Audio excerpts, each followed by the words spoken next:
সিলেটের সাবেক মেয়র সহ আওয়ামী লীগ, ছাত্রলীগের ৩ নেতার বাসায় হামলা, ভাঙচুর। সিলেট সিটি কর্পোরেশনের সাবেক মেয়র আওয়ামী লীগ নেতা মো. আনোয়ারুজ্জামান চৌধুরীর বাসায় হামলা ও ভাঙচুরের ঘটনা ঘটেছে। এছাড়া আওয়ামী লীগ ও ছাত্রলীগের ২ নেতার বাসায়ও হামলা হয়েছে। আজ বুধবার সকালে নগরে নিষিদ্ধঘোষিত ছাত্রলীগের ব্যানারে ঝটিকা মিছিলের পর বিকেলে এ হামলার ঘটনা ঘটে। প্রত্যক্ষদর্শী ও স্থানীয় লোকজন সূত্রে জানা গেছে, বিকেল ৫:৩০টার দিকে নগরের পাঠানটুলা এলাকায় আনোয়ারুজ্জামান চৌধুরীর বাসায় ৭০ থেকে ৮০টি মোটরসাইকেলে করে শতাধিক তরুণ যুবক গিয়ে এ হামলা চালান। এ সময় হামলাকারীরা বাসায় ঢুকে আসবাবপত্র ভাঙচুরের পাশাপাশি লুটপাট চালান। বাসাটিতে আনোয়ারুজ্জামানের পরিবারের কেউ থাকেন না। ২ জন তত্ত্বাবধায়ক বাসার দেখাশোনা করেন।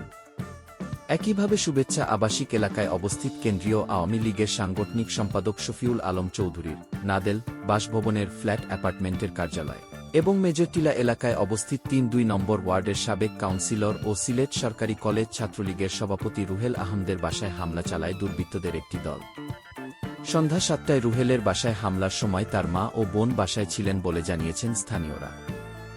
হামলার পর সরেজমিন দেখা যায়, আনোয়ারুজ্জামান চৌধুরীর বাড়ির বসার ঘর থেকে শুরু করে প্রায় সব কক্ষের আসবাবপত্র ভাঙচুর করা হয়েছে। দরজা জানালাসহ বিভিন্ন আসবাবের কাজ ছড়িয়ে ছিটিয়ে রয়েছে। অনেক আসবাবপত্র ওলটপাল্ট অবস্থায় পড়ে রয়েছে। আলমারি, চেয়ার টেবিল, ফ্রিজ, এসি ও সিসি ক্যামেরা ভাঙচুর করা হয়েছে। নাম প্রকাশে অনিচ্ছুক একটি সূত্র দাবি করেছে, বুধবার সকাল ৭:৩০টার দিকে ছাত্রলীগের ব্যানারে ৩০ থেকে ৪০ জন তরুণ নগরের ধোপাদিঘির পাড় এলাকায় ঝটিকা মিছিল করেন। এতে ছাত্রদলের কিছু সংখ্যক নেতাকর্মী বিক্ষুব্ধ হয়ে আওয়ামী লীগ ও ছাত্রলীগের ৩ নেতার বাড়িতে হামলা ভাঙচুর চালান।